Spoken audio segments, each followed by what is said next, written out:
night, 9 hikers died in the most terrifying way possible, a title that barely scratches the surface of the horror that unfolded.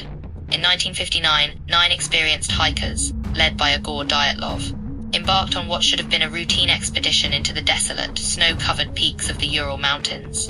They were young, healthy, and seasoned adventurers, well prepared for the harsh Russian winter. They never came back alive. What happened next is still one of the most disturbing, unsolved mysteries in history, a tale so bizarre it defies all rational explanation. Their journey began with high spirits, documented in journals and photographs.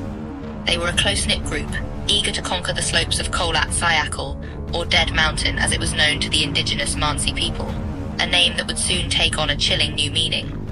On February 1st, they set up camp on the mountain's eastern slope, a seemingly normal spot sheltered from the wind. The last entry in one of their diaries spoke of a growing unease, a strange feeling in the air, a premonition, or something more sinister.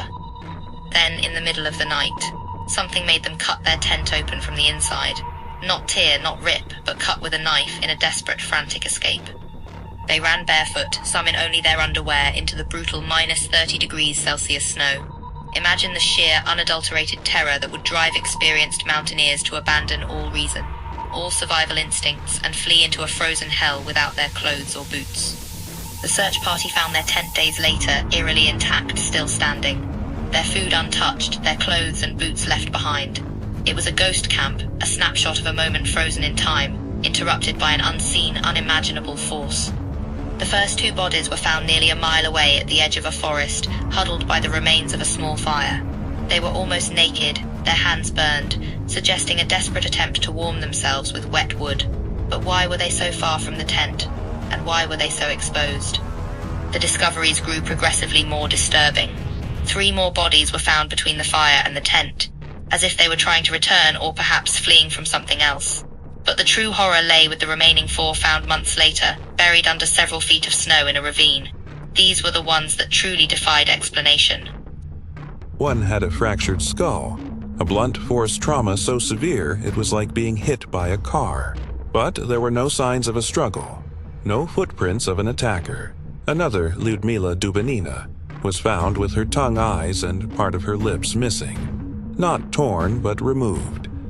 The official report stated soft tissue damage. What kind of animal or thing could inflict such precise, gruesome injuries without leaving a trace?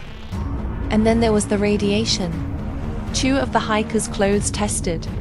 Positive for high levels of radiation, not enough to be lethal, but enough to raise serious questions. Was this a military experiment gone wrong, a secret weapon test? The Soviet authorities were quick to close the case, citing an unknown compelling force as the cause of death, and immediately classified all documents as top secret.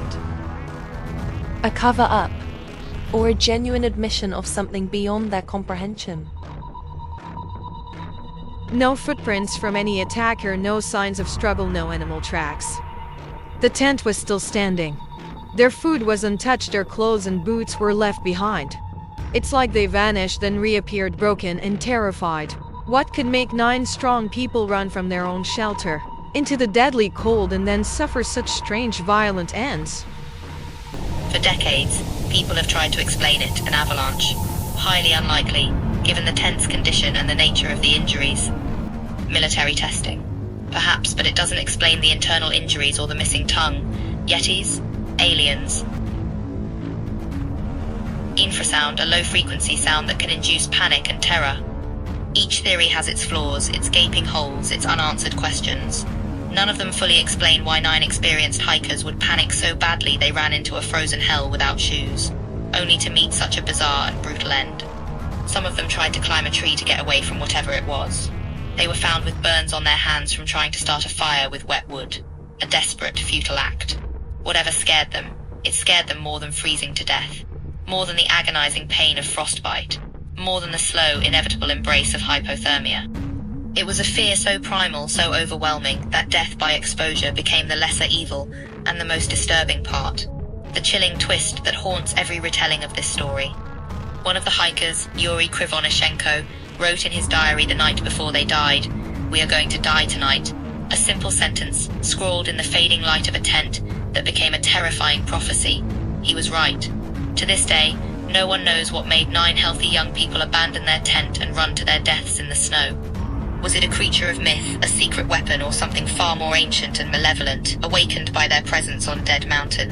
Whatever it was something they couldn't fight, something they couldn't explain, something so terrifying they chose to freeze rather than face it. And the mountain still keeps its secret, a silent, snow-covered tomb guarding a truth too horrifying to comprehend. The Dyatlov Pass Incident remains a chilling testament to the unknown, a dark stain on the annals of human exploration, forever whispering its unanswered questions from the desolate peaks of the Ural Mountains.